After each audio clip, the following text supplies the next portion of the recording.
BJP 12 ವರ್ಷದ ಅಧಿಕಾರದಲ್ಲಿ ಏನ್ ಮಾಡ್ತು, ದೇಶದ ಪ್ರಧಾನಿ ನರೇಂದ್ರ ಮೋದಿಜಿಯವರು ಏನು ಸಾಧನೆ ಮಾಡೋರು ಅಂತ ಕೇಳೋರಿಗೆ ಈ ವಿಡಿಯೋ ಖಂಡಿತವಾಗಿಯೂ ಎಲ್ಲ ಬಿಜೆಪಿ ಅಭಿಮಾನಿಗಳು ಹೀಗೆ ಪ್ರಶ್ನಿಸುವಂತಹ ಕಾಂಗ್ರೆಸ್ಸಿಗರಿಗೆ, ಅದೇ ರೀತಿ ಇನ್ನಿತರ ದೇಶದ ಜನರಿಗೆ ಈ ವಿಡಿಯೋವನ್ನು ಹಂಚಬೇಕು. ನಮ್ಮ ಮೋದಿ ಸಾಧನೆ ಬಗ್ಗೆ ಅವರಿಗೂ ತಿಳಿಯಲೇಬೇಕು. ಸರಿಸುಮಾರು 12 ವರ್ಷದಲ್ಲಿ 89 ಬಾರಿ ಪೇಪರ್ ಲೀಕ್ ಮಾಡಿದಂತಹ ಹೆಗ್ಗಳಿಕೆ ಮಾನ್ಯ ನರೇಂದ್ರ ಮೋದಿಜಿಯವರಿಗೆ ಮಾತ್ರ ಇರೋದು. ಅದೇ ರೀತಿ ಒಂದು ಊರು ಹೊತ್ತಿ ಉರಿಯುವಾಗ, ಅಂದರೆ ಮಣಿಪುರ ಹೊತ್ತಿ ಉರಿಯುವಾಗ ಆ ಕಡೆ ತಲೆ ಹಾಕಿ ಕೂಡ ಮಲಗದಂತಹ ಒಬ್ಬ ಪ್ರಧಾನಿ ಇದ್ರೆ ಅದು ನಮ್ಮ ದೇಶದ ಪ್ರಧಾನಿ ನರೇಂದ್ರ ಮೋದಿಜಿಯವರು ಮಾತ್ರ. ಯಾರಿಂದ ಇದು ಸಾಧ್ಯವಿದೆ?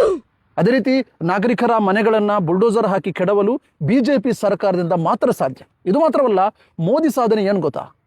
ಭಾರತದ ಬಂದರು, ಏರ್ಪೋರ್ಟ್, ಅದೇ ರೀತಿ ಆಸ್ಪತ್ರೆಯನ್ನ ಅದಾನಿ ಅಂಬಾನಿಗೆ ಮಾರಿರುವಂತಹ, ಇಷ್ಟು ಪ್ರಮಾಣದಲ್ಲಿ ಖಾಸಗೀಕರಣ ಮಾಡಿರುವಂತಹ ಮತ್ತೊಂದು ಪ್ರಧಾನಿ ಭಾರತ ದೇಶದ ಇತಿಹಾಸದಲ್ಲೇ ಇಲ್ಲ. ದೇಶ ತೆರಿಗೆಯನ್ನ ಇಕ್ಕಟ್ಟಿಗೆ ಸಿಲುಕಿಸಿದ ಡೊನಾಲ್ಡ್ ಟ್ರಂಪ್, ಅಂದ್ರೆ ಇನ್ನೊಂದು ದೇಶದ ಮುಖ್ಯಸ್ಥನಿಗೆ ಹೆದರಿದಂತಹ ಭಾರತದ ಪ್ರಧಾನಿ ಬೇರೊಬ್ಬರಿಲ್ಲ. ಇದು ಮೋದಿಜಿಯಿಂದ ಮಾತ್ರ ಸಾಧ್ಯ.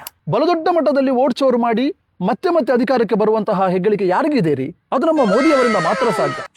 ರೂಪಾಯಿಯನ್ನ ಸಾರ್ವತ್ರಿಕವಾಗಿ ಈ ರೀತಿಯಾಗಿ ಕುಸಿತಕ್ಕೆ ತರಲು ಭಾರತದ ಬೇರೊಬ್ಬ ಪ್ರಧಾನಿಗೆ ಸಾಧ್ಯವೇ ಇಲ್ಲ. ಅದು ನಮ್ಮ ಮೋದಿಜಿಯವರಿಂದ ಮಾತ್ರ ಸಾಧ್ಯ.